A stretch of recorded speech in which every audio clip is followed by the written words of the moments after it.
After an afternoon of schmoozing with my new Romuva friends, I started feeling a little parched. So I followed a tip from a friend back home and stopped by this little cider shop in the old town to meet with the merry duo running things, Justinas and Evelina Koraliovas. They educated me on the wonderful world of Baltic Ciders. But first, I asked how they got into the cider business. Yeah, so it's a bit of a long story, but it begins with a sausage, really. A sausage? Yeah, a sausage from Spain. Sometime in 2015, I think it was. We had no plans for a holiday, and I found this label from that sausage, and I go, Evelina, why don't we jump in the car and drive to Spain and buy all of the sausage they have?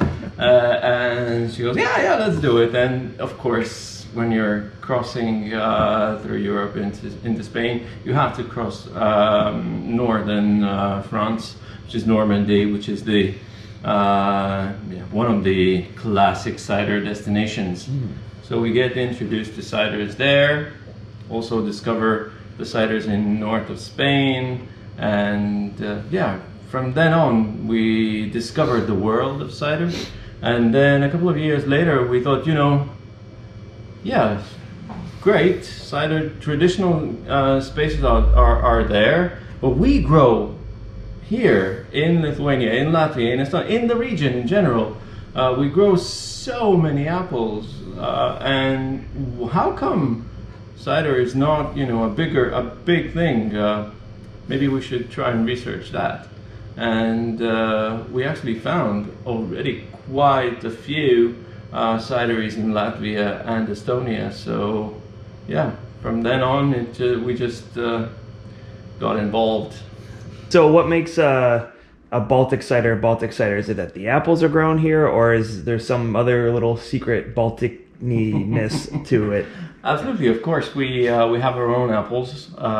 We also grow some classic English, usually English apples, English cider apples, but we still have some wild apples in the kind of foresty areas, and that kind of makes it a bit more Nordic, a bit more harsh than the English or especially the French ciders that everyone knows or is familiar with. So when he said, let's get into the cider business, what was your reaction to that?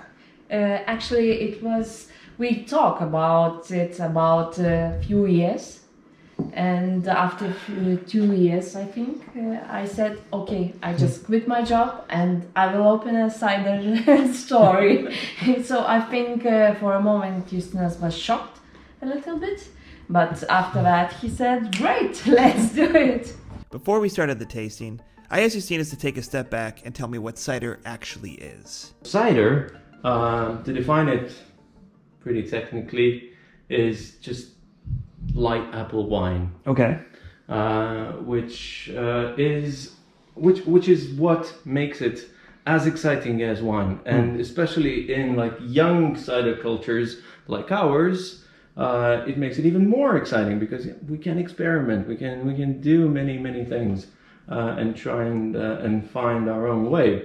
Well, one label I recognize, like this one says IPA. So is this like that's obviously like really popular? Hoppy cider. Hoppy cider, okay. Absolutely. So this is a hopped cider, and that's also one of the things that allows us to blend the cultures of beer and wine into one, and see what you can get. And and hops do kind of contribute to this nice aroma, which suits apple cider really well. This is a very unorthodox thing in France, of course, but in England they also do hopped cider. But here in the Baltics, almost every producer has a hopped cider.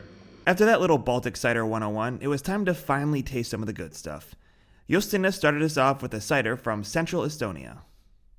What I like about it is the kind of very rounded apple aromas and tastes. So you can taste all of the apple here, from the stem down to the seeds, And yeah, I think it's a really nice cider. It's a 2017 vintage, and it's one of those ciders that really kind of gets better in the bottle, it seems.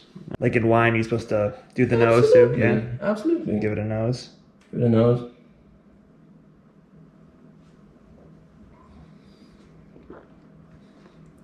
That's good.